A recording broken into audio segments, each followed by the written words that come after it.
براءة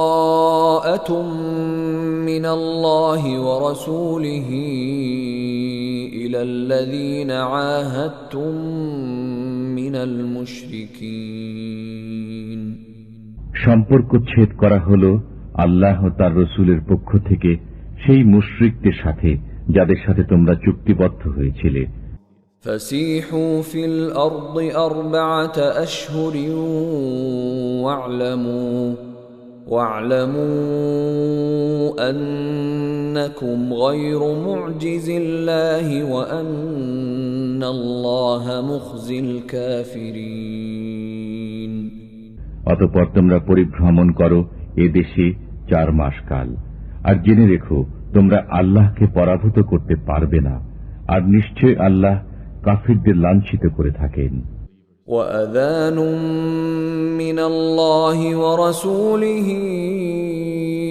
إلى الناس يوم الحج الأكبر أن الله بريء من المشركين ورسوله فإن تبتم فهو خير لكم وَإِن تَوَلَّيْتُمْ فَاعْلَمُوا أَنَّكُمْ غَيْرُ مُعْجِزِ اللَّهِ وَبَشِّرِ الَّذِينَ كَفَرُوا بِعَذَابٍ أَلِيمٍ। আর মহান হজের দিনে আল্লাহ ও তার রাসূলের পক্ষ থেকে লোকদের প্রতি ঘোষণা করে দেয়া হচ্ছে যে আল্লাহ মুশরিকদের থেকে দায়িত্ব মুক্ত এবং তার রাসূলও। অবশ্য যদি তোমরা তওবা করো তবে তা তোমাদের জন্য কল্যাণকর, আর যদি মুখ ফিরাও তবে জেনে রেখো আল্লাহকে তোমরা পরাভূত করতে পারবে না, আর কাফিরদের মর্মান্তিক শাস্তির সুসংবাদ দাও। إلا الذين عاهدتم من المشركين ثم لم ينقصوكم شيئا ولم يظاهروا عليكم أحدا فأتموا إليهم عهدهم إلى مدتهم إن الله يحب المتقين। তবে যে মুশরিকদের সাথে তোমরা চুক্তিবদ্ধ অতঃপর যারা তোমাদের ব্যাপারে কোনো ত্রুটি করেনি এবং তোমাদের বিরুদ্ধে কাউকে সাহায্য করেনি, তাদের সাথে কৃত চুক্তিকে তাদের দেয়া মেয়াদ পর্যন্ত পূর্ণ করো। অবশ্যই আল্লাহ সাবধানীদের পছন্দ করেন। فَإِذَا انسَلَخَ الْأَشْهُرُ الْحُرُمُ فَاقْتُلُوا الْمُشْرِكِينَ حَيْثُ وَجَدتُّمُوهُمْ وَخُذُوهُمْ وَاحْصُرُوهُمْ وَاقْعُدُوا لَهُمْ كُلَّ مَرْصَدٍ فَإِن تَابُوا وَأَقَامُوا الصَّلَاةَ وَآتَوُا الزَّكَاةَ فَخَلُّوا سَبِيلَهُمْ ইন্নাল্লাহ গফুরুর রহিম।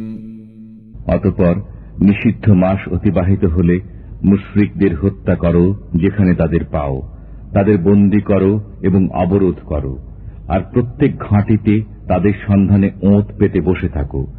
কিন্তু যদি তারা তওবা করে, নামাজ কায়েম করে, যাকাত আদায় করে, তবে তাদের পথ ছেড়ে দাও।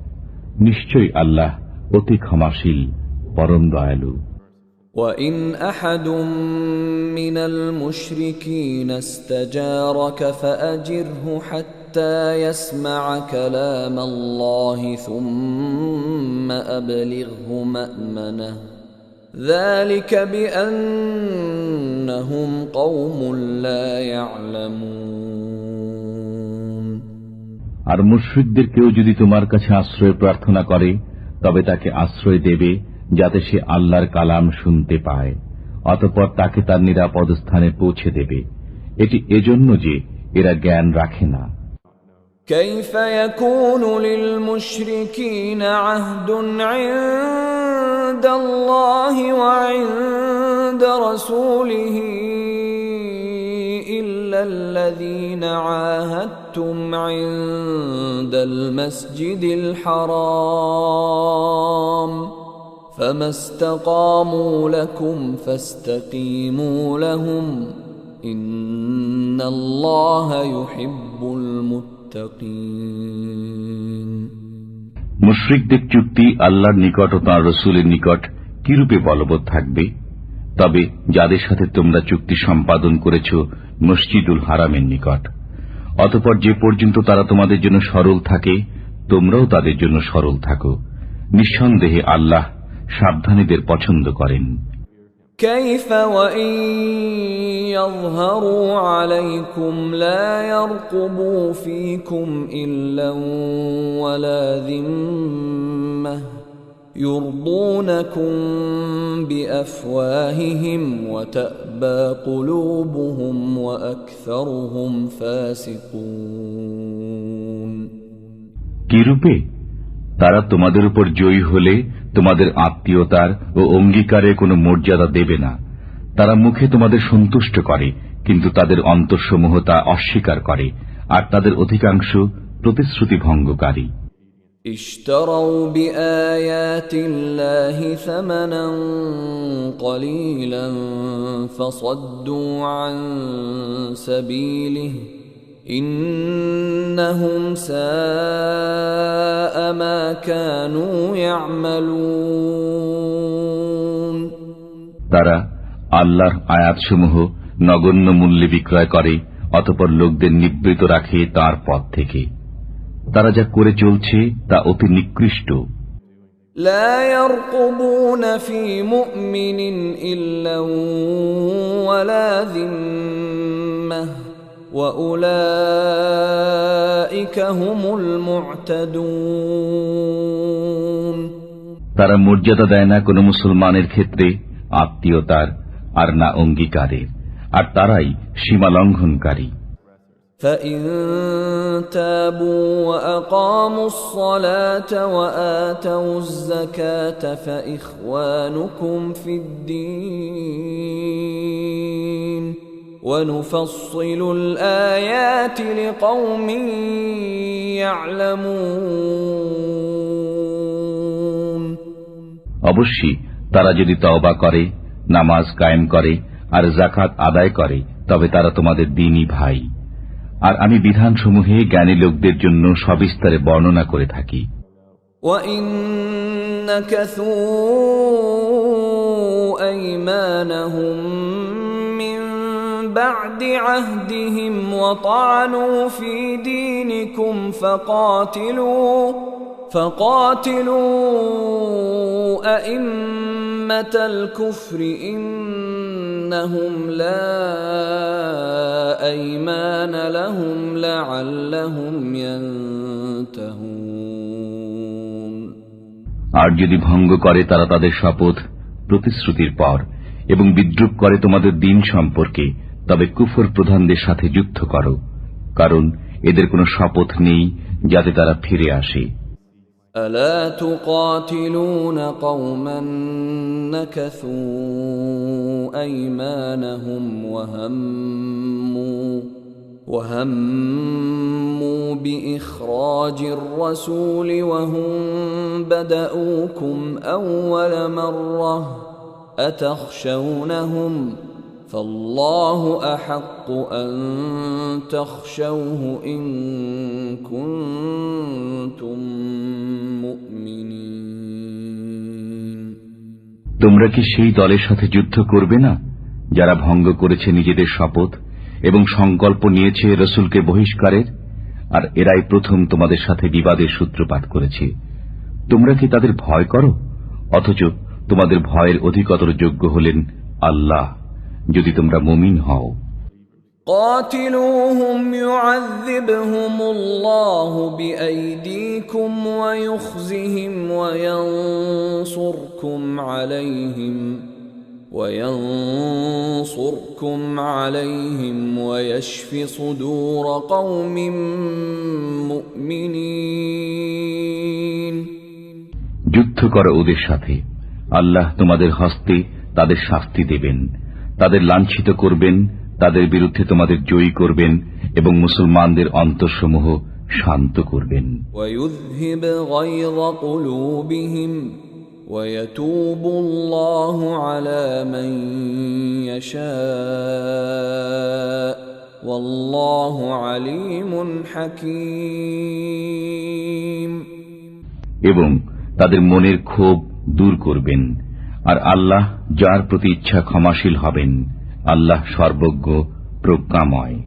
أم حسبتم أن تتركوا ولما يعلم الله الذين جاهدوا منكم ولم يتخذوا من دون الله ولا رسوله ولا المؤمنين وليجة والله خبير بما تعملون.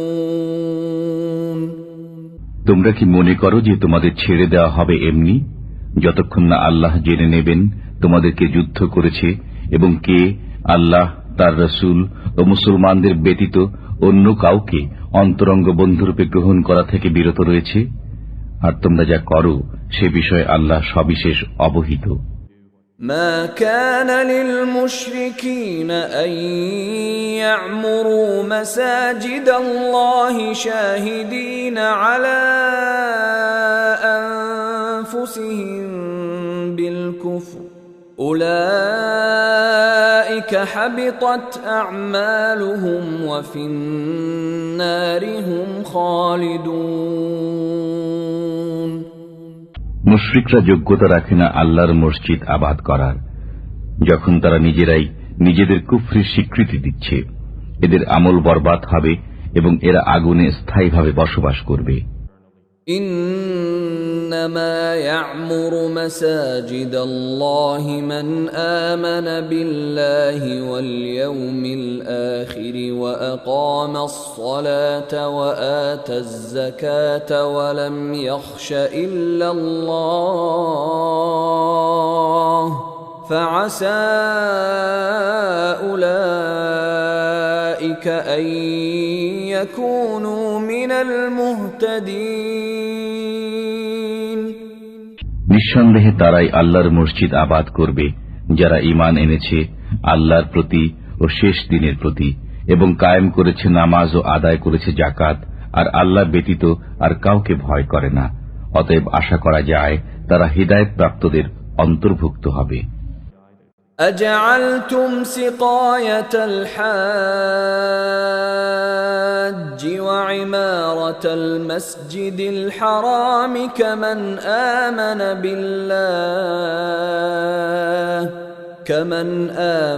بالله واليوم الآخر وجاهد في سبيل الله لا يستوون عند الله والله لا يهدي القوم الظالمين.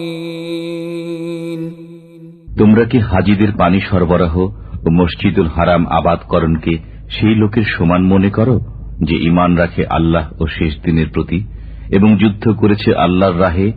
এরা আল্লাহর দৃষ্টিতে সমান নয়, আর আল্লাহ জালিম লোকদের হিদায়াত করেন না।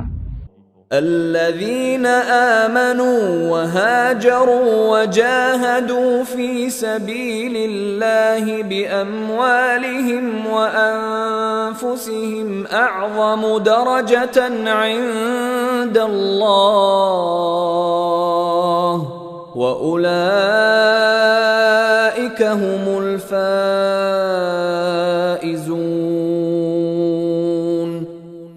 যারা ঈমান এনেছে, দেশ ত্যাগ করেছে এবং আল্লাহর রাহে নিজেদের মাল ও জান দিয়ে জিহাদ করেছে, তাদের বড় মর্যাদা রয়েছে আল্লাহর কাছে, আর তারাই সফল কাম।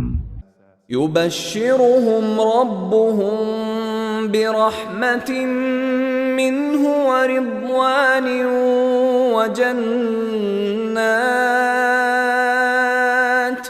وجنات لهم فيها نعيم মুকিম. তাদের সুসংবাদ দিচ্ছেন তাদের পরওয়ারদিগার স্বীয় দয়া ও সন্তোষের এবং জান্নাতের, যেখানে আছে তাদের জন্য স্থায়ী শান্তি। খালিদিন ফিহা আবাদা إن الله عنده أجر عظيم তথা তারা থাকবে চিরদিন। নিঃসন্দেহে আল্লাহর কাছে আছে মহাপুরস্কার। يا أيها الذين آمنوا لا تتخذوا آباءكم وإخوانكم أولياء إن استحبوا الكفر على الإيمان ومن يتولهم منكم فأولئك هم الظالمون হে ঈমানদারগণ, তোমরা স্বীয় পিতা ও ভাইদেরকে অভিভাবক রূপে গ্রহণ করো না, যদি তারা ঈমান অপেক্ষা কুফরকে ভালোবাসে, আর তোমাদের যারা তাদের অভিভাবক রূপে গ্রহণ করে তারা সীমা লঙ্ঘনকারী। قل إن كان آباؤكم وأبناؤكم وإخوانكم وأزواجكم وعشيرتكم وأموال اقترفتموها وتجارة تخشون كسادها ومساكن ترضونها أحب إليكم من الله ورسوله وجهاد في سبيله فتربصوا حتى يأتي الله بأمره والله لا يهدي القوم الفاسقين বলো, তোমাদের নিকট যদি তোমাদের পিতা, তোমাদের সন্তান, তোমাদের ভাই, তোমাদের পত্নী, তোমাদের গোত্র, তোমাদের অর্জিত ধন সম্পদ, তোমাদের ব্যবসা যা বন্ধ হয়ে যাওয়ার ভয় করো এবং তোমাদের বাসস্থান যাকে তোমরা পছন্দ করো, আল্লাহ, তার রসুল ও তাঁর রাহে জিহাদ করা থেকে অধিক প্রিয় হয়, তবে অপেক্ষা করো আল্লাহর বিধান আসা পর্যন্ত, আর আল্লাহ ফাসিক সম্প্রদায়কে হিদায়াত করেন না। لقد نصركم الله في مواطن كثيرة ويوم حنين إذ أعجبتكم كثرتكم فلم تغن عنكم شيئا وضاقت عليكم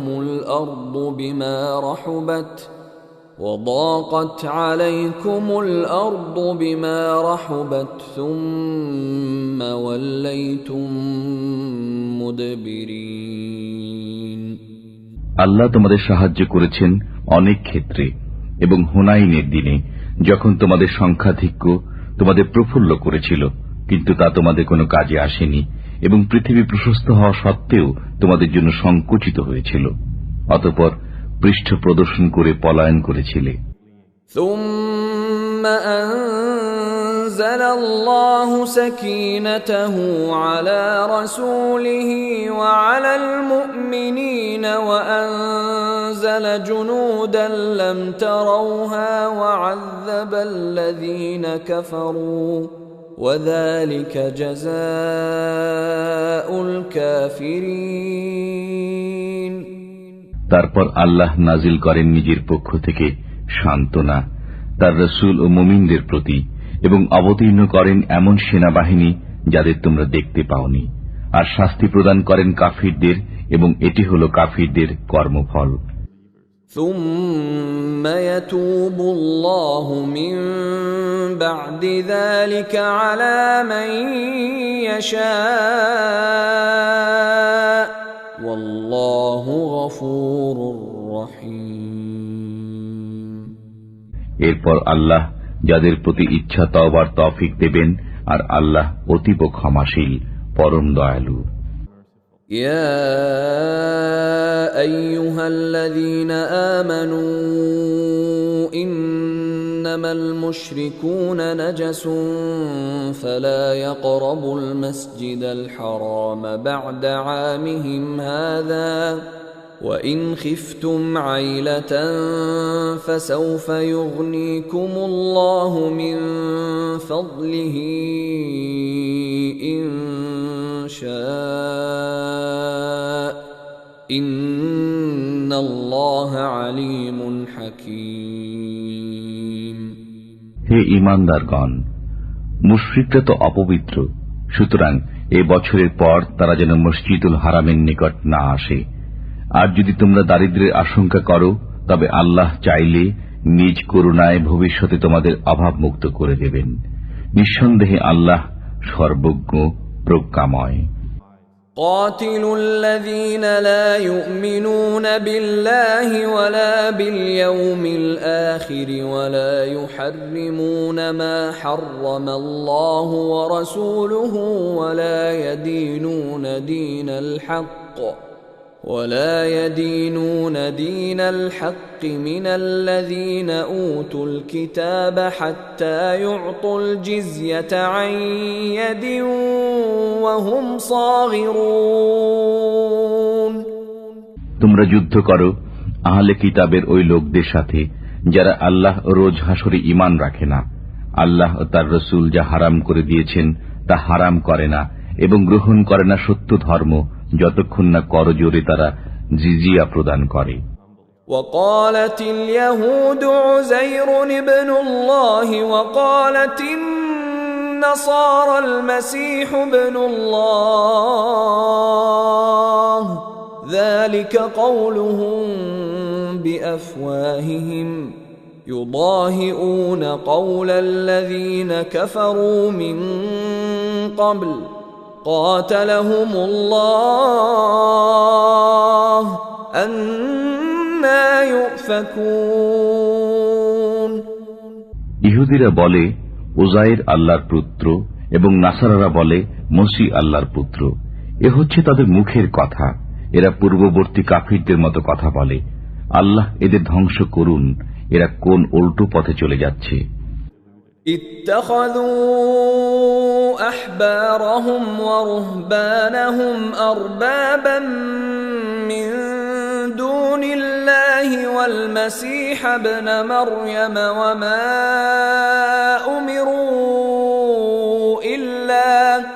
وما أمروا إلا ليعبدوا إلها واحدا لا إله إلا هو سبحانه عما يشركون. তারা তাদের পণ্ডিত ও সংসার বিভাগীদের তাদের পালনকর্তা রূপে গ্রহণ করেছে আল্লাহ ব্যতীত এবং মরিয়মের পুত্রকেও, অথচ তারা আদিষ্ট ছিল একমাত্র মাবুদের ইবাদতের জন্য। তিনি ছাড়া কোনো মাবুদ নেই। তারা তার শরীক সাব্যস্ত করে, তার থেকে তিনি পবিত্র।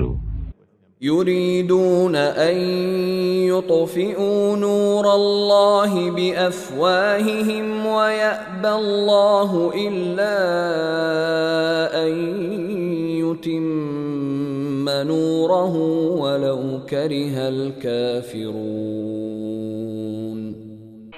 তারা তাদের মুখের ফুৎকারে আল্লাহর নূরকে নির্বাপিত করতে চায়, কিন্তু আল্লাহ অবশ্যই তার নূরের পূর্ণতা বিধান করবেন, যদিও কাফিররা তা অপ্রীতিকর মনে করে। هو الذي أرسل رسوله بالهدى ودين الحق ليظهره على الدين كله ولو كره المشركون. তিনি প্রেরণ করেছেন আপন রসুলকে হেদায়েত ও সত্য দিন সহকারে, যেন এ দিনকে অপরাপর দিনের উপর জয়যুক্ত করেন, যদিও মুশরিকরা তা অপ্রীতিকর মনে করে। يا أيها الذين آمنوا إن كثيرا من الأحبار والرهبان ليأكلون أموال الناس بالباطل ويصدون عن سبيل الله والذين يكنزون الذهب والفضة ولا ينفقونها في سبيل الله فبشرهم بعذاب أليم. হে ঈমানদারগণ, পণ্ডিত ও সংসার বিরাগীদের অনেকে লোকদের মালামাল অন্যায়ভাবে ভোগ করে চলছে এবং আল্লাহর পথ থেকে লোকদের নিবৃত রাখছে। আর যারা স্বর্ণ ও রূপা জমা করে রাখে এবং তা ব্যয় করে না আল্লাহর পথে, তাদের কঠোর আযাবের সুসংবাদ শুনিয়ে দিন। يوم يحمى عليها في نار جهنم فتكوى بها جباههم وجنوبهم وظهورهم هذا ما كنزتم لأنفسكم فذوقوا ما كنتم تكنزون. সেদিন জাহান্নামের আগুনে তা উত্তপ্ত করা হবে এবং তার দ্বারা তাদের ললাট, পার্শ্ব ও পৃষ্ঠদেশকে দগ্ধ করা হবে। সেদিন বলা হবে, এগুলো যা তোমরা নিজেদের জন্য জমা রেখেছিলে, সুতরাং এক্ষণে আস্বাদ গ্রহণ করো জমা করে রাখার। إن عدة الشهور عند الله 12 شهرا في كتاب الله يوم خلق السماوات والأرض منها 4 حرم ذلك الدين القيم فلا تظلموا فيهن أنفسكم وقاتلوا المشركين كافة كما يقاتلونكم كافة واعلموا أن الله مع المتقين.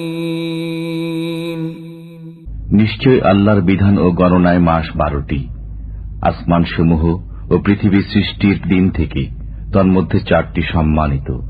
এটি সুপ্রতিষ্ঠিত বিধান, সুতরাং এর মধ্যে তোমরা নিজেদের প্রতি অত্যাচার করো না। আর মুশরিকদের সাথে তোমরা যুদ্ধ করো সমবেতভাবে, যেমন তারাও তোমাদের সাথে যুদ্ধ করে যাচ্ছে সমবেতভাবে। আর মনে রেখো, আল্লাহ মুত্তাকিদের সাথে রয়েছেন। ইন্নামান নাসিউ জিয়াদাতুন ফিল কুফর يضل به الذين كفروا يحلونه عاما ويحرمونه عاما ليواطئوا عدة ما حرم الله فيحلوا ما حرم الله زين لهم سوء أعمالهم والله لا يهدي القوم الكافرين. এই মাস পিছিয়ে দেওয়ার কাজ কেবল কুফরির মাত্রা বৃদ্ধি করে, যার ফলে কাফিরগণ গোমরাহিতে পতিত হয়। এরা হালাল করে নেয় একে 1 বছর এবং হারাম করে নেয় অন্য বছর, যাতে তারা গণনা পূর্ণ করে নেয় আল্লাহর নিষিদ্ধ মাসগুলোর। অতঃপর হালাল করে নেয় আল্লাহর হারামকৃত মাসগুলোকে। তাদের মন্দ কাজগুলো তাদের জন্য শোভনীয় করে দেওয়া হলো, আর আল্লাহ কাফির সম্প্রদায়কে হিদায়েত করেন না। يا أيها الذين آمنوا ما لكم إذا قيل لكم انفروا في سبيل الله اثاقلتم إلى الأرض أرضيتم بالحياة الدنيا من الآخرة فما متاع الحياة الدنيا في الآخرة إلا قليل. হে ঈমানদারগণ, তোমাদের কি হলো যখন আল্লাহর পথে বের হবার জন্য তোমাদের বলা হয়, তখন মাটি জড়িয়ে ধরো। তোমরা কি আখিরাতের পরিবর্তে দুনিয়ার জীবনে পরিতুষ্ট হয়ে গেলে? অথচ আখিরাতের তুলনায় দুনিয়ার জীবনের উপকরণ অতি অল্প।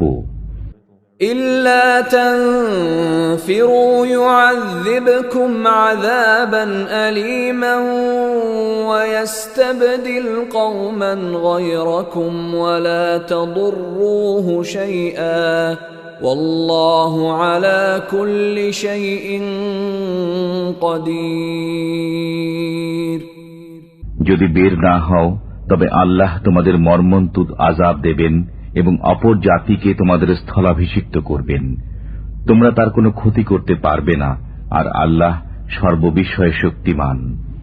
إلا تنصروه فقد نصره الله إذ أخرجه الذين كفروا ثاني اثنين إذ هما في الغار إذ يقول لصاحبه لا تحزن إن الله معنا فأنزل الله سكينته عليه وأيده بجنود لم تروها وجعل كلمة الذين كفروا السفلى وكلمة الله هي العليا والله عزيز حكيم। যদি তোমরা তাকে অর্থাৎ রাসূলকে সাহায্য না করো তবে মনে রেখো আল্লাহ তার সাহায্য করেছিলেন যখন তাকে কাফিররা বহিষ্কার করেছিল। তিনি ছিলেন দুজনের একজন। যখন তারা গুহার মধ্যে ছিলেন তখন তিনি আপন সঙ্গীকে বললেন, বিষণ্ণ হও না, আল্লাহ আমাদের সাথে আছেন। অতঃপর আল্লাহ তার প্রতি স্বীয় সান্ত্বনা নাজিল করলেন এবং তার সাহায্যে এমন বাহিনী পাঠালেন যা তোমরা দেখনি। বস্তুত আল্লাহ কাফিরদের মাথা নিচু করে দিলেন, আর আল্লাহর কথাই সদা সমুন্নত এবং আল্লাহ পরাক্রমশীল প্রজ্ঞাময়। انفروا خفافا وثقالا وجاهدوا بأموالكم وأنفسكم في سبيل الله ذلكم خير لكم إن كنتم تعلمون। তোমরা বের হয়ে পড়ো স্বল্প বা প্রচুর সরঞ্জামের সাথে এবং জিহাদ করো আল্লাহর পথে নিজেদের মাল ও জান দিয়ে। এটি তোমাদের জন্য অতি উত্তম যদি তোমরা বুঝতে পারো। لو كان عرضا قريبا وسفرا قاصدا لاتبعوك ولكن بعدت عليهم الشقة وسيحلفون بالله لو استطعنا لخرجنا معكم يهلكون أنفسهم والله يعلم إنهم لكاذبون। যদি আশু লাভের সম্ভাবনা থাকত এবং যাত্রাপথ সংক্ষিপ্ত হতো তবে তারা অবশ্যই আপনার সহযাত্রী হতো, কিন্তু তাদের নিকট যাত্রাপথ সুদীর্ঘ মনে হল। আর তারা এখনই শপথ করে বলবে, আমাদের সাধ্য থাকলে অবশ্যই তোমাদের সাথে বের হতাম। এরা নিজেরাই নিজেদের বিনষ্ট করছে, আর আল্লাহ জানেন যে এরা মিথ্যাবাদী। আফাল্লাহু আনকা লিমা আযিনতা লাহুম হাত্তা ইয়াতাবাyyana লাকাল্লাযীনা সাদাকু ওয়া তা'লামাল কাযিবিন। আল্লাহ আপনাকে ক্ষমা করুন। আপনি কেন তাদের অব্যাহতি দিলেন যে পর্যন্ত না আপনার কাছে পরিষ্কার হয়ে যেত কারা সত্যবাদী এবং জেনে নিতেন মিথ্যাবাদীদের। لا يستأذنك الذين يؤمنون بالله واليوم الآخر أن يجاهدوا بأموالهم وأنفسهم والله عليم بالمتقين। আল্লাহ রোজ কিয়ামতের প্রতি যাদের ঈমান রয়েছে তারা মাল ও জান দ্বারা জিহাদ করা থেকে আপনার কাছে অব্যাহতি কামনা করবে না, আর আল্লাহ সাবধানীদের ভালো জানেন। إنما يستأذنك الذين لا يؤمنون بالله واليوم الآخر وارتابت قلوبهم فهم في ريبهم يترددون নিঃসন্দেহে তারাই আপনার কাছে অব্যাহতি চায় যারা আল্লাহ রোজ কিয়ামতে ঈমান রাখে না এবং তাদের অন্তর সন্দেহগ্রস্ত হয়ে পড়েছে। সুতরাং সন্দেহের আবর্তে তারা ঘুরপাক খেয়ে চলছে। ولو أرادوا الخروج لأعدوا له عدة ولكن كره الله بعاثهم فثبطهم وقيل اقعدوا مع القاعدين। আর যদি তারা বের হবার সংকল্প নিত তবে অবশ্যই কিছু সরঞ্জাম প্রস্তুত রাখত, কিন্তু তাদের উত্থান আল্লাহর পছন্দ নয়, তাই তাদের নিবৃত রাখলেন এবং আদেশ হল উপবিষ্ট লোকদের সাথে তোমরা বসে থাকো। لو خرجوا فيكم ما زادوكم إلا خبالا ولأوضعوا خلالكم يبغونكم الفتنة وفيكم سماعون لهم والله عليم بالظالمين। যদি তোমাদের সাথে তারা বের হতো তবে তোমাদের অনিষ্ট ছাড়া আর কিছু বৃদ্ধি করত না, আর অশ্ব ছুটাত তোমাদের মধ্যে বিভেদ সৃষ্টির উদ্দেশ্যে, আর তোমাদের মাঝে রয়েছে তাদের গুপ্তচর। বস্তুত আল্লাহ জালিমদের ভালোভাবেই জানেন। لقد ابتغوا الفتنة من قبل وقلبوا لك الأمور حتى جاء الحق وظهر أمر الله وظهر أمر الله وهم كارهون। তারা পূর্ব থেকেই বিভেদ সৃষ্টির সুযোগ সন্ধানে ছিল এবং আপনার কার্যসমূহ ওলট পালট করে দিচ্ছিল। শেষ পর্যন্ত সত্য প্রতিশ্রুতি এসে গেল এবং জয়ী হল আল্লাহর হুকুম, যে অবস্থায় তারা মন্দ বোধ করল। ومنهم من يقول ائذن لي ولا تفتني ألا في الفتنة سقطوا وإن جهنم لمحيطة بالكافرين। আর তাদের কেউ বলে, আমাকে অব্যাহতি দিন এবং পথভ্রষ্ট করবেন না। শুনে রাখো, তারা তো পূর্ব থেকে পথভ্রষ্ট এবং নিঃসন্দেহে জাহান্নাম এই কাফিরদের পরিবেষ্টন করে রয়েছে।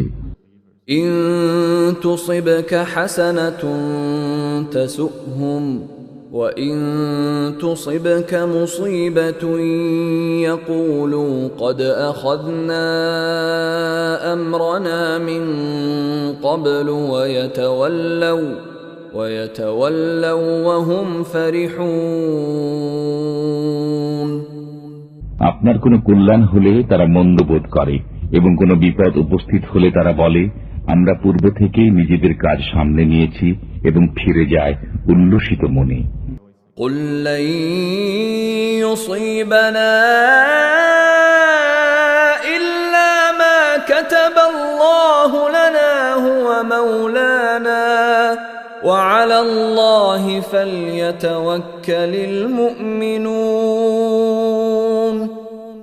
আপনি বলুন, আমাদের কাছে কিছুই পৌঁছবে না, কিন্তু যা আল্লাহ আমাদের জন্য রেখেছেন তিনি আমাদের কার্যনির্বাহক। আল্লাহর উপরই মুমিনদের ভরসা করা উচিত।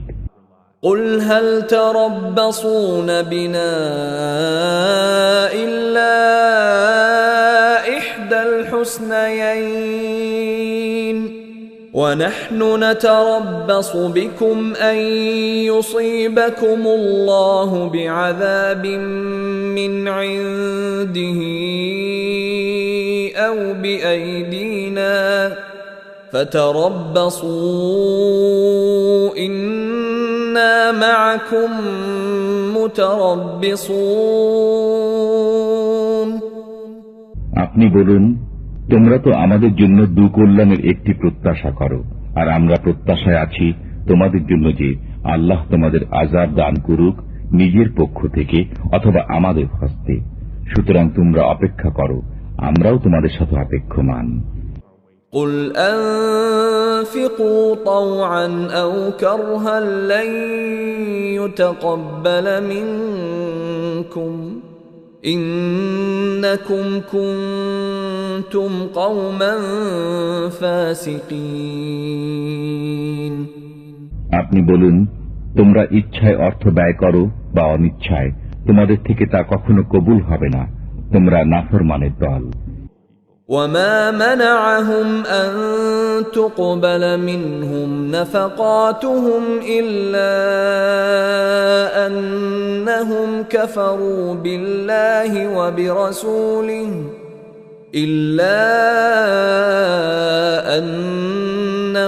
كفروا بالله وبرسوله ولا يأتون الصلاة إلا وهم كسالى ولا ينفقون إلا وهم كارهون তাদের অর্থ ব্যয় কবুল না হওয়ার এছাড়া আর কোনো কারণ নেই যে তারা আল্লাহ ও তার রসুলের প্রতি অবিশ্বাসী। তারা নামাজে আসে অলসতার সাথে আর ব্যয় করে সংকুচিত মনে। فلا تعجبك أموالهم ولا أولادهم إنما يريد الله ليعذبهم بها في الحياة الدنيا وتزهق أنفسهم وهم كافرون সুতরাং তাদের ধন সম্পদ ও সন্তান সন্ততি যেন আপনাকে বিস্মিত না করে। আল্লাহর ইচ্ছা হল এগুলো দ্বারা দুনিয়ার জীবনে তাদের আযাবে নিপতিত রাখা এবং প্রাণ বিয়োগ হওয়া কুফরি অবস্থায়। ويحلفون بالله إنهم لمنكم وما هم منكم ولكنهم قوم يفرقون তারা আল্লাহর নামে হলফ করে বলে যে তারা তোমাদেরই অন্তর্ভুক্ত, অথচ তারা তোমাদের অন্তর্ভুক্ত নয়। অবশ্য তারা তোমাদের ভয় করে। لو يجدون ملجأ أو مغارات أو مدخلا لولوا إليه وهم يجمحون তারা কোনো আশ্রয়স্থল, কোনো গুহা বা মাথা গোঁজার ঠাঁই পেলে সেদিকে পলায়ন করবে দ্রুত গতিতে। ومنهم من يلمزك في الصدقات فإن أعطوا منها رضوا وإن لم يعطوا منها إذا هم يسخطون তাদের মধ্যে এমন লোক রয়েছে যারা সদকা বন্টনে আপনাকে দোষারোপ করে। এর থেকে কিছু পেলে সন্তুষ্ট হয় এবং না পেলে বিক্ষুব্ধ হয়। ولو أنهم رضوا ما آتاهم الله ورسوله وقالوا حسبنا الله سيؤتينا الله من فضله ورسوله إنا إلى الله راغبون কতই না ভালো হতো যদি তারা সন্তুষ্ট হতো আল্লাহ ও তার রাসূলের উপর এবং বলতো, আল্লাহই আমাদের জন্য যথেষ্ট।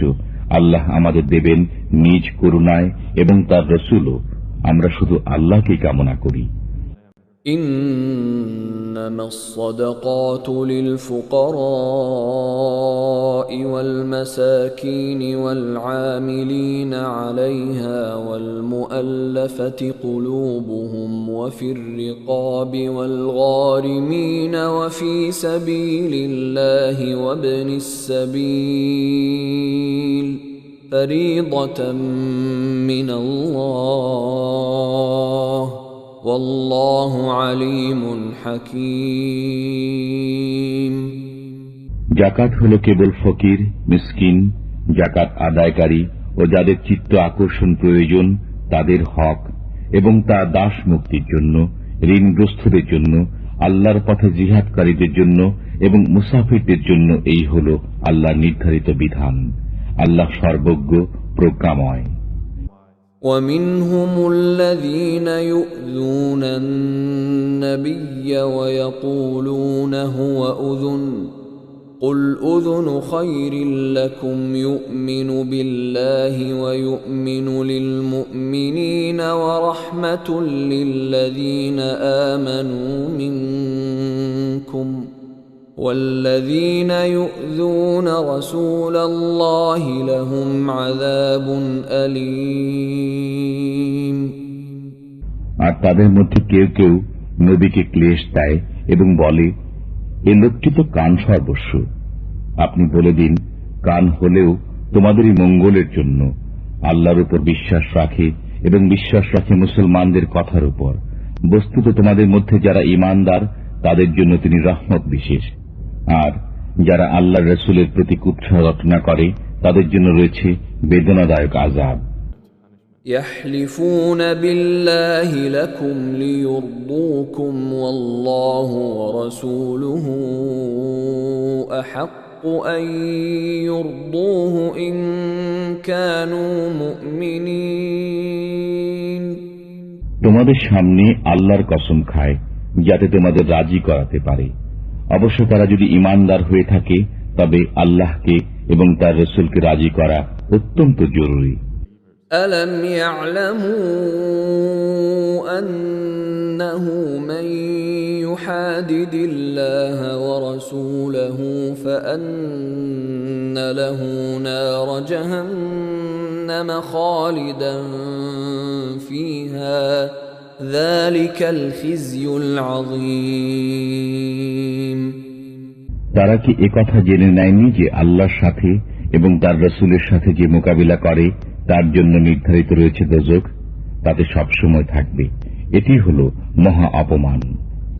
يحذر المنافقون أن تنزل عليهم سورة تنبئهم بما في قلوبهم قل استهزئوا إن الله مخرج ما تحذرون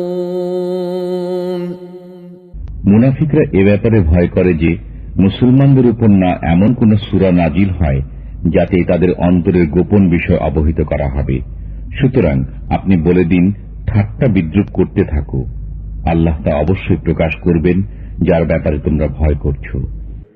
وَلَئِن سَأَلْتَهُمْ لَيَقُولُنَّ إِنَّمَا كُنَّا نَخُوضُ وَنَلْعَبُ قُلْ أَبِاللَّهِ وَآيَاتِهِ وَرَسُولِهِ كُنتُمْ تَسْتَهْزِئُونَ আর যদি তুমি তাদের কাছে জিজ্ঞেস করো তবে তারা বলবে, আমরা তো কথার কথা বলছিলাম এবং কৌতুক করছিলাম। আপনি বলুন, তোমরা কি আল্লাহর সাথে, তার হুকুম আহকামের সাথে এবং তার রাসূলের সাথে ঠাট্টা করছিলে? لا تعتذروا قد كفرتم بعد إيمانكم إن نعف عن طائفة منكم نعذب طائفة بأنهم كانوا مجرمين ছলনা করো না, তোমরা যে কাফির হয়ে গেছো ঈমান প্রকাশ করার পর। তোমাদের মধ্যে কোন কোন লোককে যদি আমি ক্ষমা করে দেইও তবে অবশ্য কিছু লোককে আযাবও দেব, কারণ তারা ছিল গুনাহগার।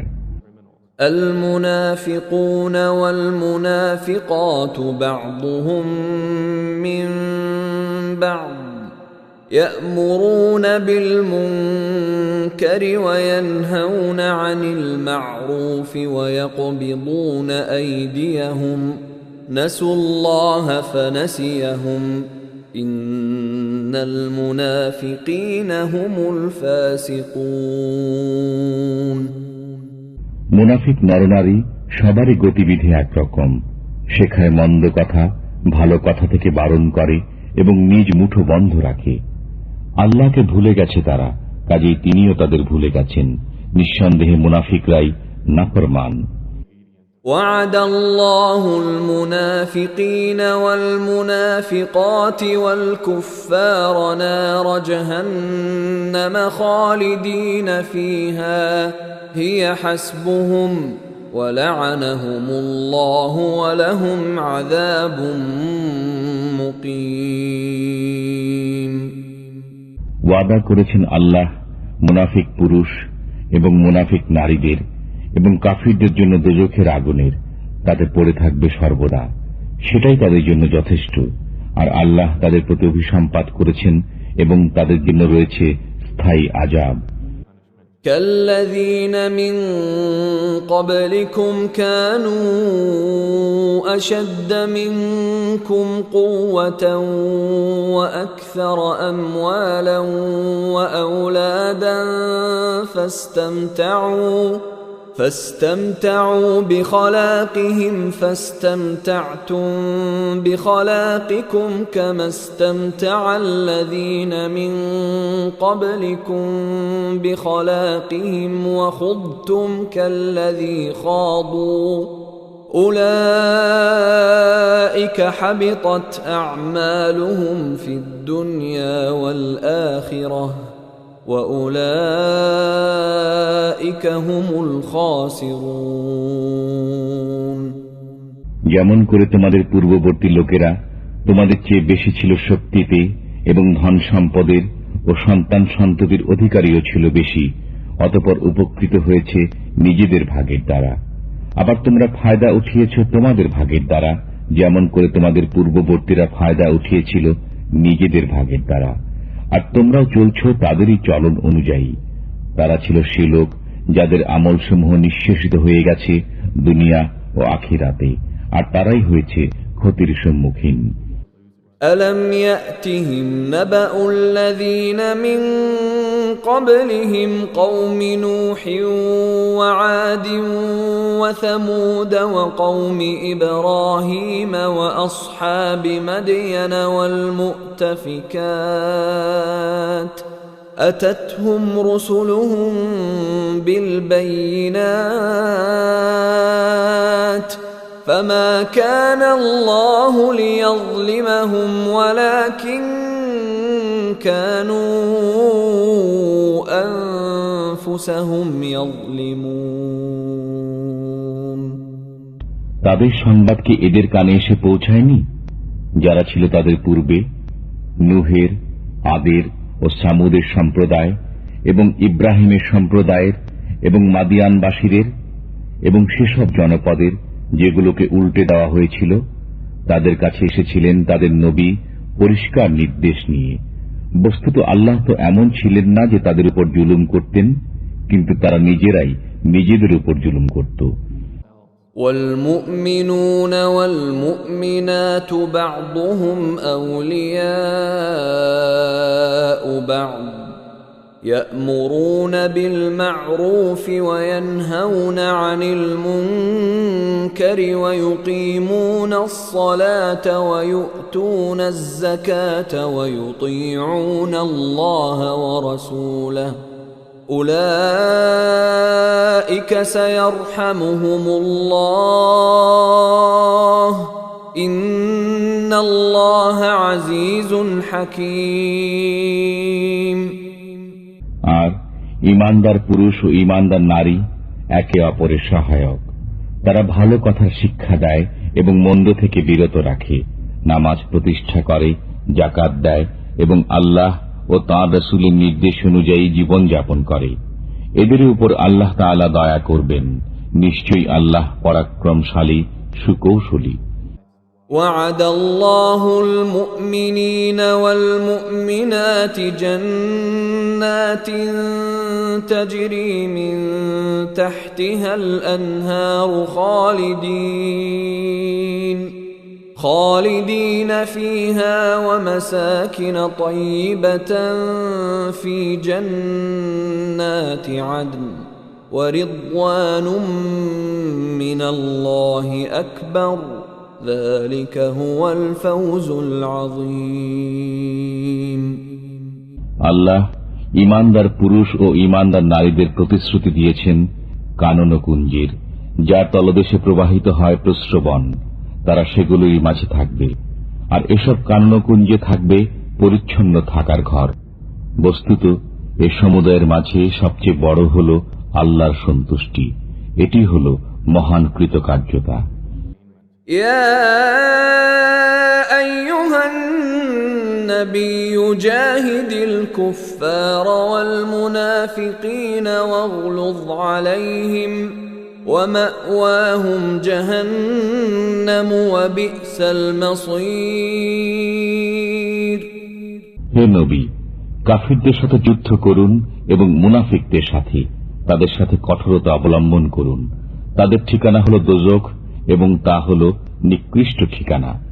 يحلفون بالله ما قالوا ولقد قالوا كلمة الكفر وكفروا بعد إسلامهم وهموا بما لم ينالوا وما نقموا إلا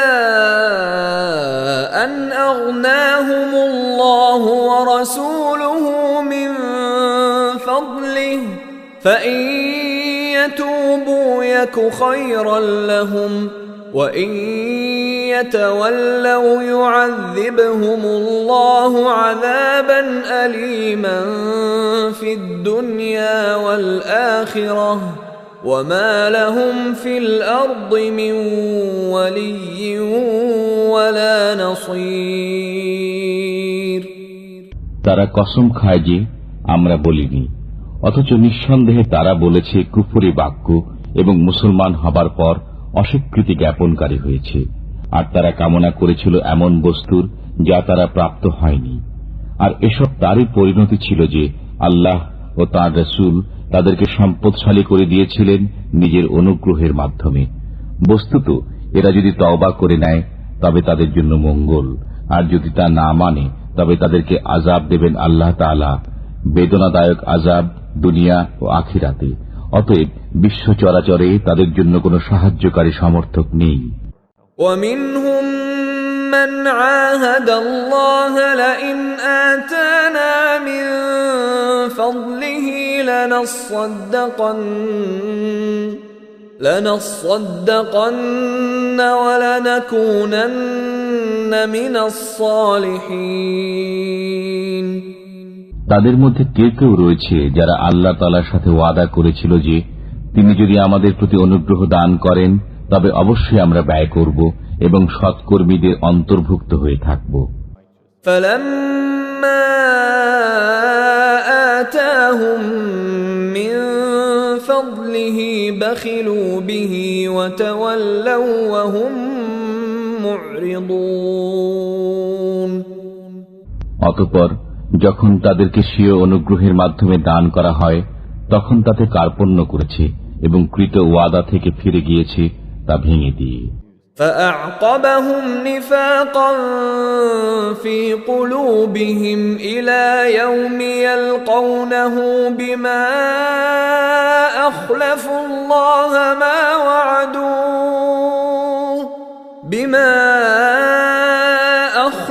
الله ما وعدوه وبما كانوا يكذبون।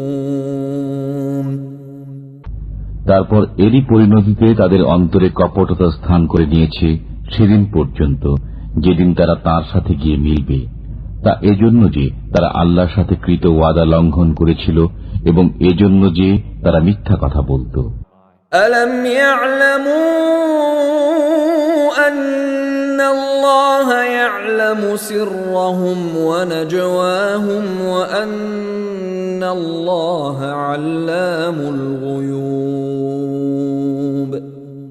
তারা কি জেনে নেয়নি যে আল্লাহ তাদের রহস্য ও সলা পরামর্শ সম্পর্কে অবগত এবং আল্লাহ খুব ভালো করে জানেন সমস্ত গোপন বিষয়। الذين يلمزون المطوعين من المؤمنين في الصدقات والذين لا يجدون إلا جهدهم والذين لا يجدون إلا جهدهم فيسخرون منهم سخر الله منهم ولهم عذاب أليم সে সমস্ত লোক যারা ভৎসনা বিদ্রুপ করে সেসব মুসলমানদের প্রতি যারা মন খুলে দান খয়রাত করে এবং তাদের প্রতি যাদের কিছুই নেই শুধুমাত্র নিজেদের পরিশ্রম লব্ধ বস্তু ছাড়া, তারপর তাদের প্রতি ঠাট্টা করে। আল্লাহ তাদের প্রতি ঠাট্টা করেছেন এবং তাদের জন্য রয়েছে বেদনাদায়ক আযাব।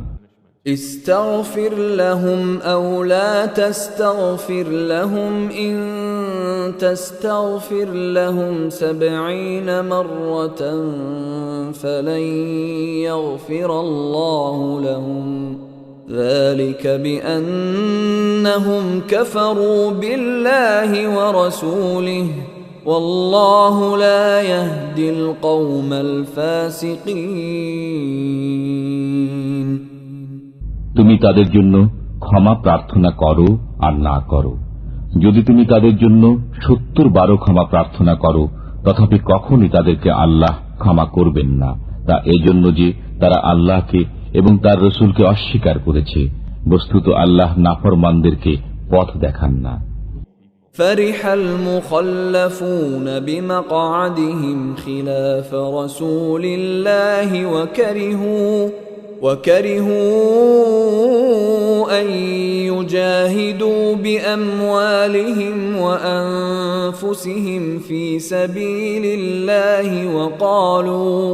وقالوا لا تنفروا في الحر قل نار جهنم أشد حرا لو كانوا يفقهون পেছনে থেকে যাওয়া লোকেরা আল্লাহর রসুল থেকে বিচ্ছিন্ন হয়ে বসে থাকতে পেরে আনন্দ লাভ করেছে, আর জান ও মালের দ্বারা আল্লাহর রাহে জিহাদ করতে অপছন্দ করেছে এবং বলেছে, এই গরমের মধ্যে অভিযানে বের হয়েও না। বলে দাও, উত্তাপে জাহান্নামের আগুন প্রচণ্ডতম, যদি তাদের বিবেচনা শক্তি থাকত।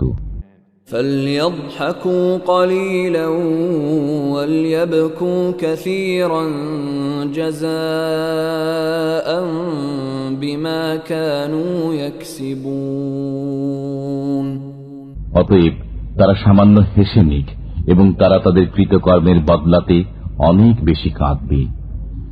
فإن رجعك الله إلى طائفة منهم فاستأذنوك للخروج فقل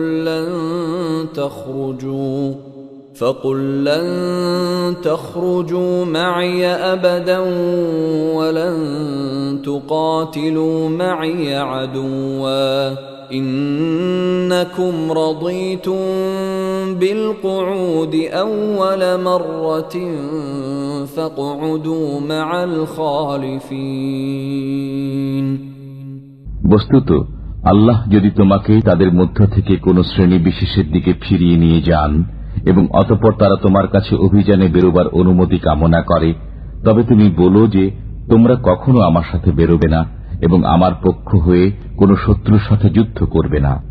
তোমরা তো প্রথমবারে বসে থাকা পছন্দ করেছ, কাজেই পেছনে পড়ে থাকা লোকদের সাথে বসে থাকো।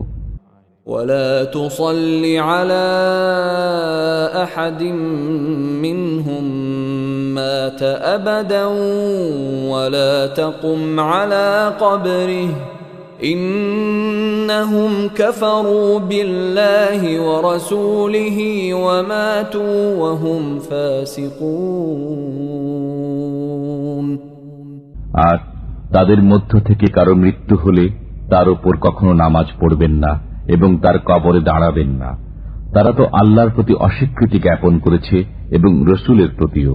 বস্তুত তারা নাফরমান অবস্থায় মৃত্যুবরণ করেছে।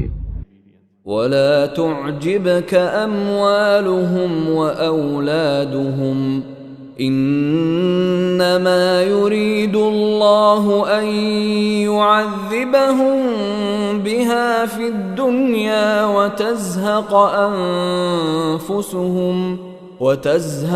أنفسهم وهم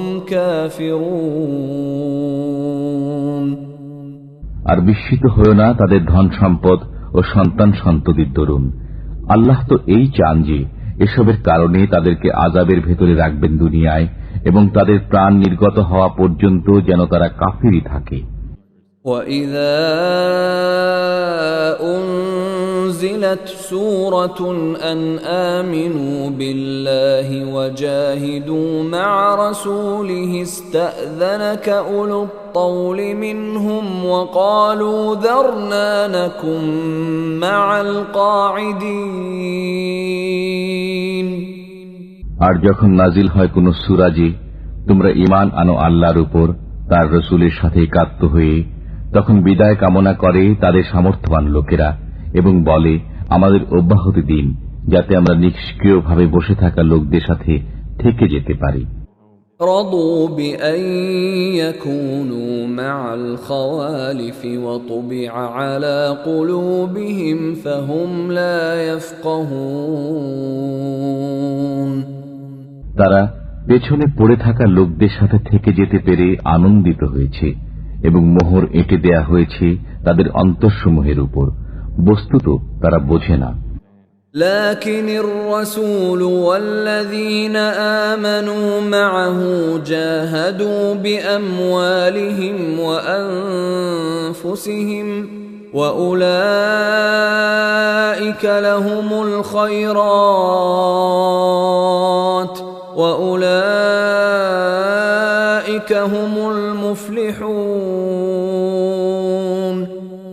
কিন্তু রাসূল এবং সেসব লোক যারা ঈমান এনেছে তার সাথে তারা যুদ্ধ করেছে নিজেদের জান ও মালের দ্বারা, তাদের জন্য নির্ধারিত রয়েছে কল্যাণসমূহ এবং তারাই মুক্তির লক্ষ্যে উপনীত হয়েছে। أعد الله لهم جنات تجري من تحتها الأنهار خالدين فيها ذلك الفوز العظيم। আল্লাহ তাদের জন্য তৈরি করে রেখেছেন কানন কুঞ্জ, যার তলদেশে প্রবাহিত রয়েছে প্রস্রবণ, তারা তাতে বাস করবে অনন্তকাল। এটাই হলো বিরাট কৃতকার্যতা। وجاء المعذرون من الأعراب ليؤذن لهم وقعد الذين كذبوا الله ورسوله سيصيب الذين كفروا منهم عذاب أليم। আর ছলনাকারী বেদুইন লোকেরা এলো যাতে তাদের অব্যাহতি লাভ হতে পারে এবং নিবৃত থাকতে পারে তাদেরই যারা আল্লাহ ও রাসূলের সাথে মিথ্যা বলেছিল। এবার তাদের উপর শীঘ্রই আসবে বেদনাদায়ক আযাব যারা কাফির। ليس على الضعفاء ولا على المرضى ولا على الذين لا يجدون ما ينفقون حرج إذا نصحوا لله ورسوله ما على المحسنين من سبيل والله غفور رحيم। দুর্বল, রুগ্ন, দায়ভার বহনে অসমর্থ লোকদের জন্য কোনো অপরাধ নেই যখন তারা মনের দিক থেকে পবিত্র হবে আল্লাহ ও রাসূলের সাথে। নেককারদের উপর অভিযোগের কোনো পথ নেই, আর আল্লাহ হচ্ছেন ক্ষমাকারী, দয়ালু। ولا على الذين إذا ما أتوك لتحملهم قلت لا أجد ما أحملكم عليه تولوا وأعينهم تفيض من الدمع حزنا ألا يجدوا ما ينفقون। আর না আছে তাদের উপর যারা এসেছে তোমার নিকট, যেন তুমি তাদের বাহন দান করো, এবং তুমি বলেছ আমার কাছে এমন কোনো বস্তু নেই যে তার উপর তোমাদের সওয়ার করাবো। তখন তারা ফিরে গেছে, অথচ তখন তাদের চোখ দিয়ে অশ্রু বইছিল এই দুঃখে যে তারা এমন কোনো বস্তু পাচ্ছে না যা ব্যয় করবে। إنما السبيل على الذين يستأذنونك وهم أغنياء رضوا بأن يكونوا مع الخوالف وطبع الله على قلوبهم فهم لا يعلمون।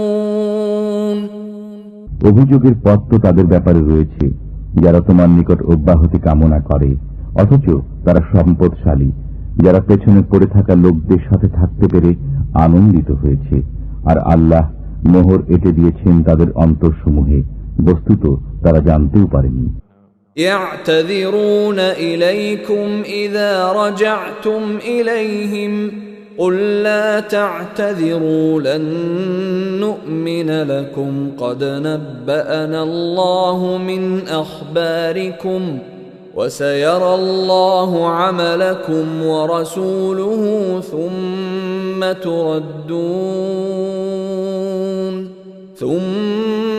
تردون إلى عالم الغيب والشهادة فينبئكم بما كنتم تعملون।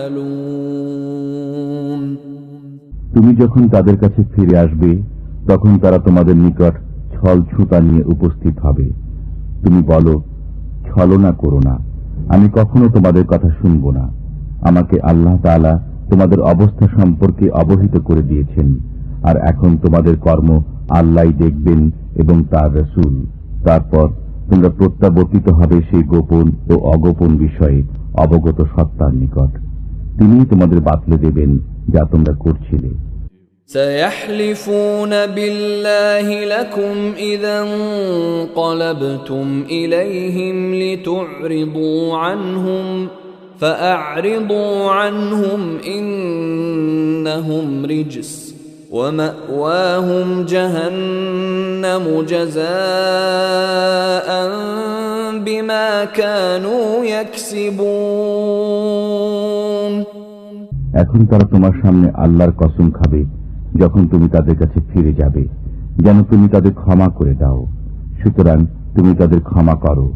নিঃসন্দেহে এরা অপবিত্র এবং তাদের কৃতকর্মের বদলা হিসাবে তাদের ঠিকানা হল দোজখ। يحلفون لكم لترضوا عنهم فإن ترضوا عنهم فإن الله لا يرضى عن القوم الفاسقين। তারা তোমার সামনে কসম খাবে যাতে তুমি তাদের প্রতি রাজি হয়ে যাও। অতএব তুমি যদি রাজি হয়ে যাও তাদের প্রতি, তবু আল্লাহ তাআলা রাজি হবেন না এ নাফরমান লোকদের প্রতি। الأعراب أشد كفرا ونفاقا وأجدر ألا يعلموا حدود ما أنزل الله على رسوله والله عليم حكيم।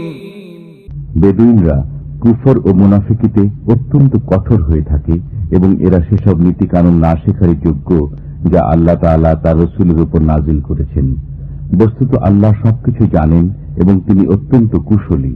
ومن الأعراب من يتخذ ما ينفق مغرما ويتربص بكم الدوائر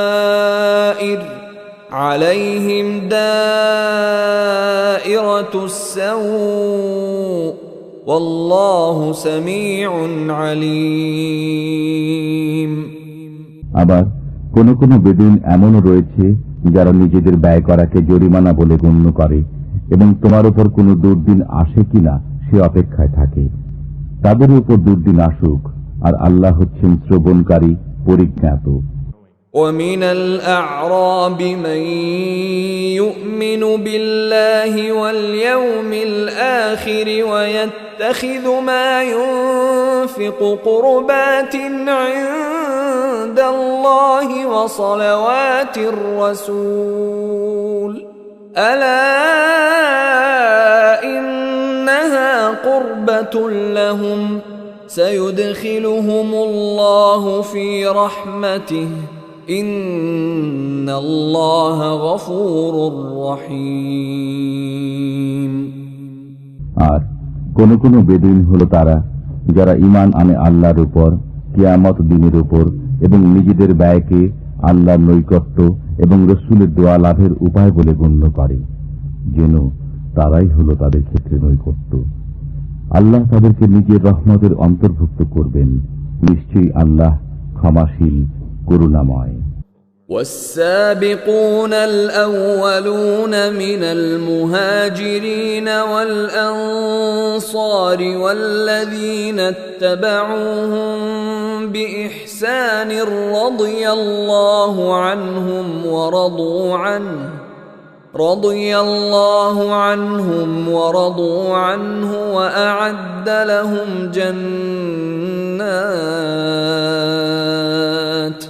وأعد لهم جنات تجري تحتها الأنهار خالدين فيها أبدا ذلك الفوز العظيم।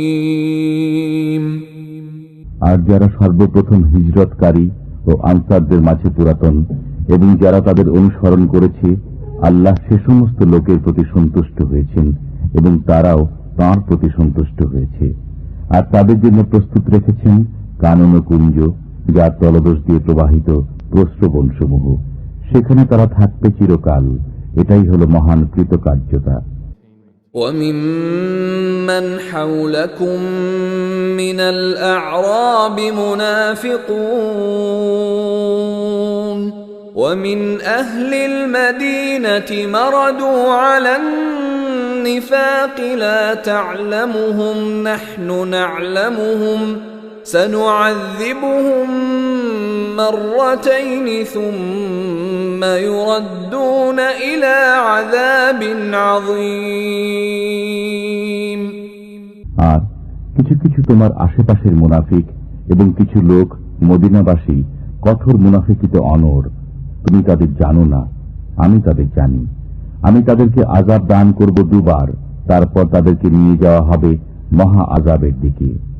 وآخرون اعترفوا بذنوبهم خلطوا عملا صالحا وآخر سيئا عسى الله أن يتوب عليهم إن الله غفور رحيم।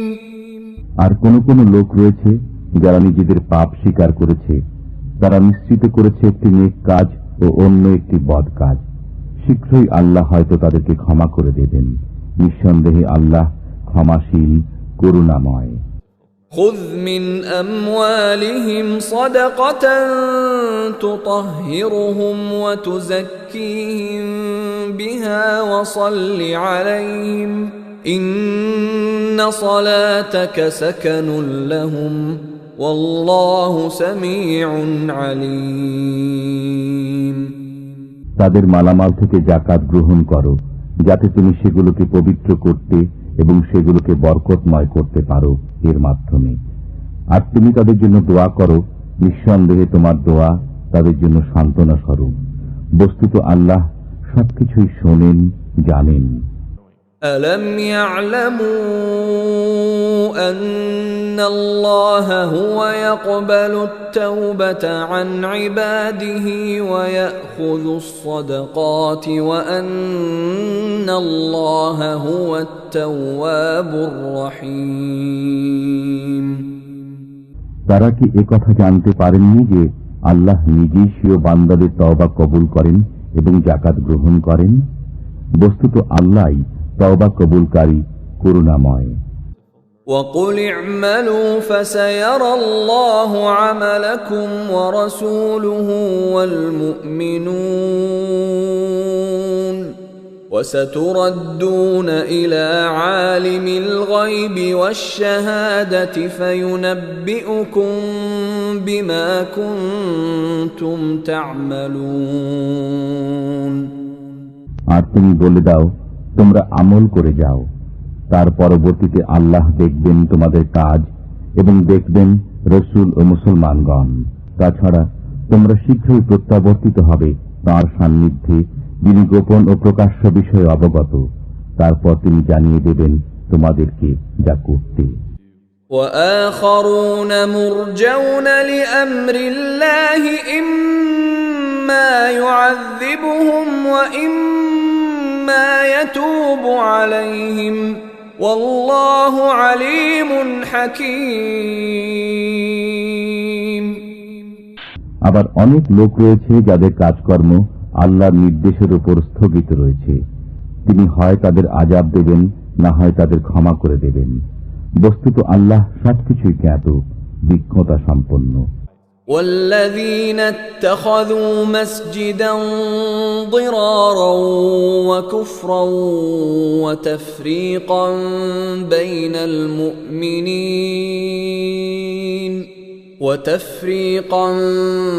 بين المؤمنين وإرصادا لمن حارب الله ورسوله من قبل وليحلفن إن أردنا إلا الحسنى والله يشهد إنهم لكاذبون।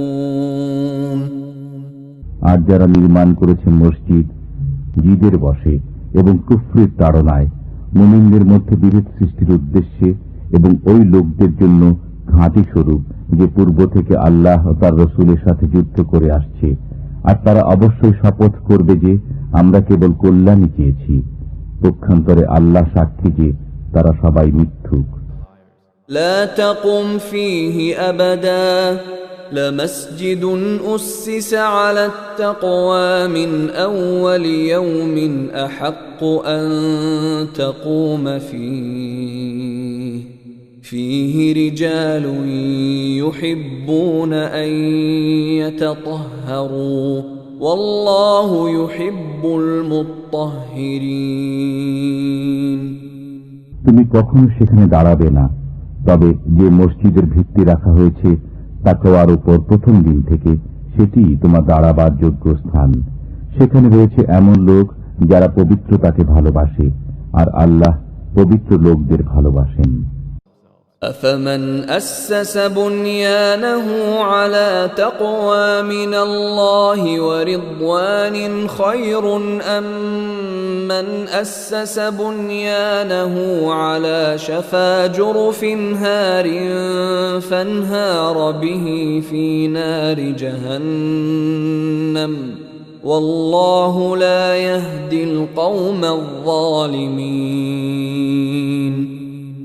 যে ব্যক্তি স্বীয় গৃহের ভিত্তি রেখেছে আল্লাহর ভয় ও তাঁর সন্তুষ্টির উপর, সে উত্তম, না সে ব্যক্তি উত্তম যে স্বীয় গৃহের ভিত্তি রেখেছে কোন গর্তের কিনারায় যা ধসে পড়ার নিকটবর্তী এবং অতঃপর তা ওকে নিয়ে দোজখের আগুনে পতিত হয়? আর আল্লাহ জালিমদের পথ দেখান না। لا يزال بنيانهم الذي بنوا ريبة في قلوبهم إلا أن تقطع قلوبهم والله عليم حكيم। তাদের নির্মিত গৃহটি তাদের অন্তরে সদা সন্দেহের উদ্রেক করে যাবে, যে পর্যন্ত না তাদের অন্তরগুলো চৌচির হয়ে যায়, আর আল্লাহ সর্বজ্ঞ প্রজ্ঞাময়। ইন্নাল্লাহ আশতারা মিনাল মুমিনিনা আনফুসাহুম ওয়া আমওয়ালাহুম বিআন্না লাহুমুল জান্নাহ يقاتلون في سبيل الله فيقتلون ويقتلون وعدا عليه حقا في التوراة والإنجيل والقرآن ومن أوفى بعهده من الله فاستبشروا ببيعكم الذي بايعتم به وذلك هو الفوز العظيم। আল্লাহ ক্রয় করে নিয়েছেন মুসলমানদের থেকে তাদের জান ও মাল এই মূল্যে যে তাদের জন্য রয়েছে জান্নাত। তারা যুদ্ধ করে আল্লাহর রাহে, অতঃপর মারে ও মরে। তাওরাত, ইনজিল ও কোরআন তিনি এ সত্য প্রতিশ্রুতিতে অবিচল, আর আল্লাহর চেয়ে প্রতিশ্রুতি রক্ষায় কে অধিক। সুতরাং তোমরা আনন্দিত হও সে লেনদেনের উপর যা তোমরা করছো তার সাথে, আর এ হল মহান সাফল্য। التائبون العابدون الحامدون السائحون الراكعون الساجدون الآمرون بالمعروف والناهون عن المنكر والحافظون لحدود الله وبشر المؤمنين। তারা তওবাকারী, ইবাদতকারী, শুকরগুজার, দুনিয়ার সাথে সম্পর্ক ছেদকারী, রুকু ও সিজদা আদায়কারী, সৎ কাজের আদেশ দানকারী ও মন্দ কাজ থেকে নিবৃতকারী এবং আল্লাহর দেয়া সীমাসমূহের হেফাজতকারী। বস্তুত সুসংবাদ দাও ঈমানদারদেরকে। ما كان للنبي والذين آمنوا أن يستغفروا للمشركين ولو كانوا أولي قربى من بعد ما تبين لهم أنهم أصحاب الجحيم।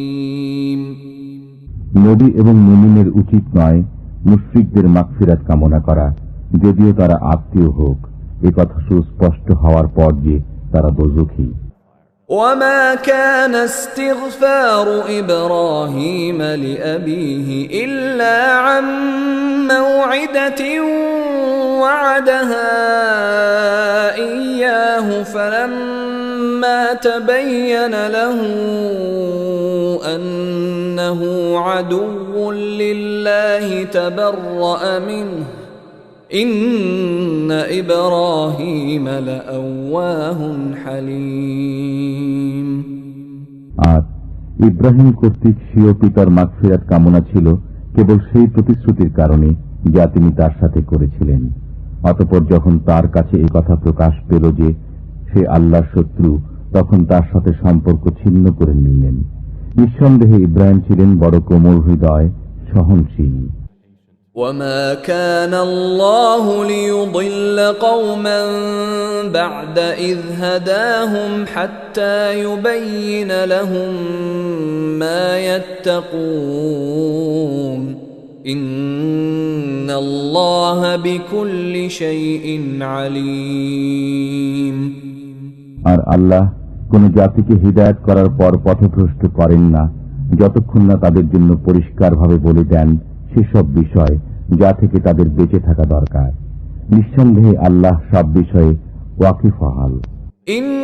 ইন্নাল্লাহা লাহু মুলকুস সামাওয়াতি ওয়াল আরদ ইউহয়ী ওয়া ইউমীত ওয়া মা লাকুম মিন দুনিল্লাহি মিন ওয়ালিয়্যিন ওয়ালা নাসীর।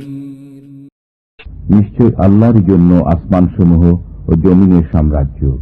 তিনি জিন্দা করেন ও মৃত্যু ঘটান, আর আল্লাহ ব্যতীত তোমাদের জন্য কোনো সহায় নেই, কোনো সাহায্যকারীও নেই।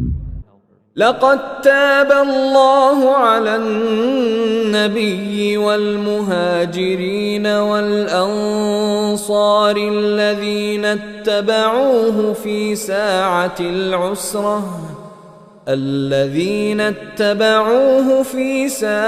العسرة من بعد ما كاد يزيغ قلوب فريق منهم ثم تاب عليهم إنه بهم رؤوف رحيم। আল্লাহ দয়াশীল নবীর প্রতি এবং মুহাজির ও আনসারদের প্রতি যারা কঠিন মুহূর্তে নবীর সঙ্গে ছিল, যখন তাদের এক দলের অন্তর ফিরে যাওয়ার উপক্রম হয়েছিল, অতঃপর তিনি দয়া পরবশ হন তাদের প্রতি। নিঃসন্দেহে তিনি তাদের প্রতি দয়াশীল ও করুণাময়। وعلى الثلاثة الذين خلفوا حتى إذا ضاقت عليهم الأرض بما رحبت وضاقت عليهم أنفسهم وظنوا أن لا ملجأ من الله إلا إليه ثم تاب عليهم ليتوبوا إن الله هو التواب الرحيم। এবং অপর তিনজনকে যাদেরকে পেছনে রাখা হয়েছিল যখন পৃথিবী বিস্তৃত হওয়া সত্ত্বেও তাদের জন্য সংকুচিত হয়ে গেল এবং তাদের জীবন দুর্বিষহ হয়ে উঠল, আর তারা বুঝতে পারল যে আল্লাহ ব্যতীত আর কোনো আশ্রয়স্থল নেই, অতঃপর তিনি সদয় হলেন তাদের প্রতি যাতে তারা ফিরে আসে। নিঃসন্দেহে আল্লাহ দয়াময়, করুণাশীল।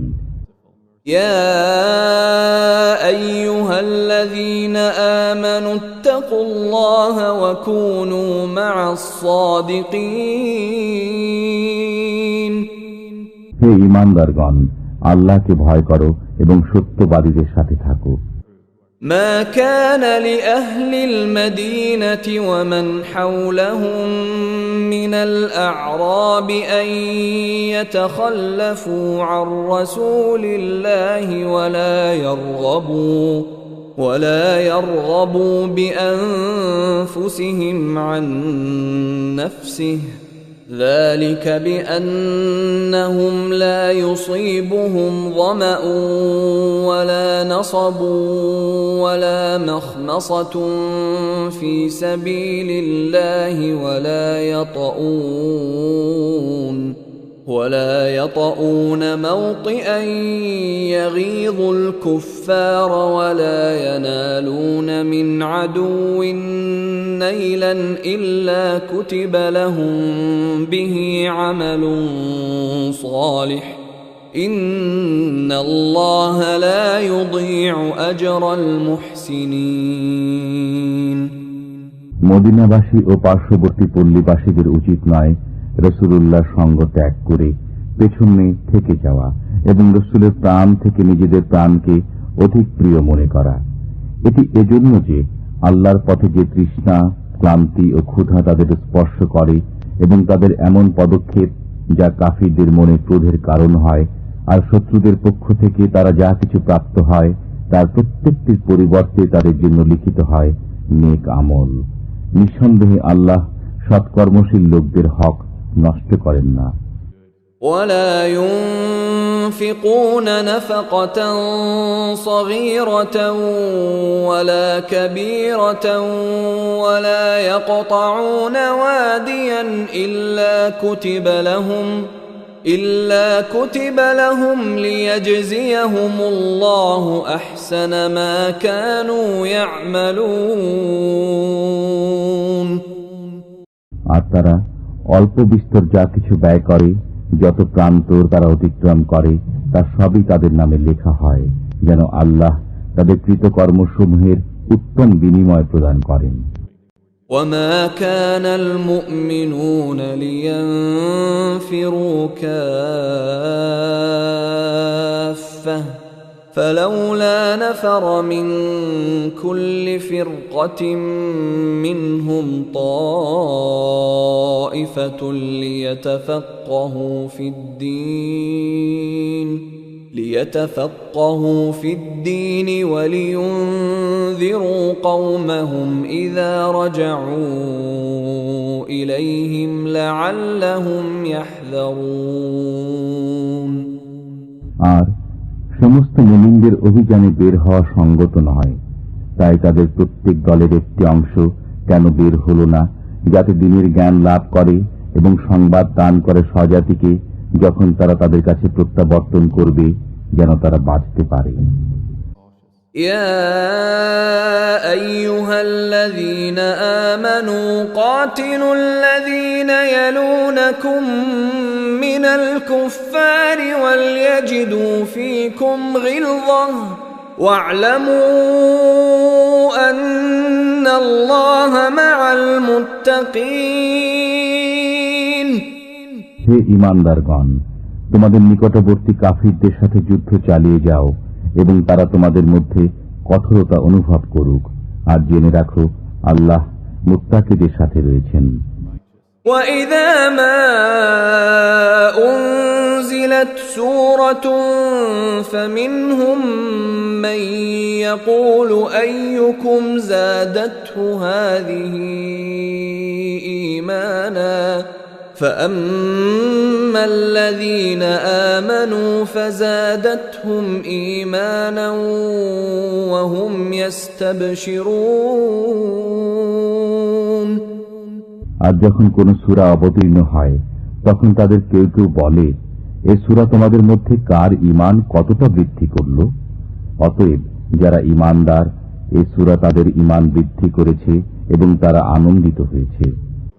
وَأَمَّا الَّذِينَ فِي قُلُوبِهِم مَّرَضٌ فَزَادَتْهُمْ رِجْسًا إِلَىٰ رِجْسِهِمْ وَمَاتُوا وَهُمْ كَافِرُونَ। বস্তুত যাদের অন্তরে ব্যাধি রয়েছে, এটি তাদের কলুষের সাথে আরো কলুষ বৃদ্ধি করেছে এবং তারা কাফির অবস্থায় মৃত্যুবরণ করল। أَوَلَا يَرَوْنَ أَنَّهُمْ يُفْتَنُونَ فِي كُلِّ عَامٍ مَّرَّةً أَوْ مَرَّتَيْنِ ثُمَّ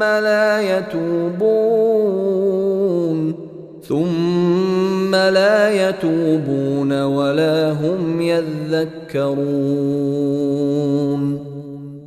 তারা কি লক্ষ্য করে না, প্রতি বছর তারা 2-1 বার বিপর্যস্ত হচ্ছে, অথচ তারা একবারও তওবা করে না কিংবা উপদেশ গ্রহণ করে না। وَإِذَا مَا أُنزِلَتْ سُورَةٌ نَّظَرَ بَعْضُهُمْ إِلَىٰ بَعْضٍ هَلْ يَرَاكُم مِّنْ أَحَدٍ ثُمَّ انصَرَفُوا صَرَفَ اللَّهُ قُلُوبَهُم بِأَنَّهُمْ قَوْمٌ لَّا يَفْقَهُونَ। আর যখনই কোন সূরা অবতীর্ণ হয় তখন তারা একে অন্যের দিকে তাকায় যে কোন মুসলমান তোমাদের দেখছে কিনা, অতঃপর সরে পড়ে। আল্লাহ ওদের অন্তরকে সত্য বিমুখ করে দিয়েছেন, নিশ্চয়ই তারা নির্বোধ সম্প্রদায়। لقد جاءكم رسول من أنفسكم عزيز عليه ما عنتم حريص عليكم بالمؤمنين رؤوف رحيم। তোমাদের কাছে এসেছে তোমাদের মধ্য থেকেই একজন রাসূল, তোমাদের দুঃখ কষ্ট তার পক্ষে দুঃসহ, তিনি তোমাদের মঙ্গলকামী, মুমিনদের প্রতি স্নেহশীল, দয়াময়। فَإِن تَوَلَّوْا فَقُلْ حَسْبِيَ اللَّهُ لَا إِلَٰهَ إِلَّا هُوَ عَلَيْهِ تَوَكَّلْتُ وَهُوَ رَبُّ الْعَرْشِ الْعَظِيمِ। এ সত্ত্বেও যদি তারা বিমুখ হয়ে যায় তবে বলে দাও, আল্লাহই আমার জন্য যথেষ্ট, তিনি ব্যতীত আর কোনো বন্দেগী নেই, আমি তাঁরই উপর ভরসা করি এবং তিনি মহান আরশের অধিপতি।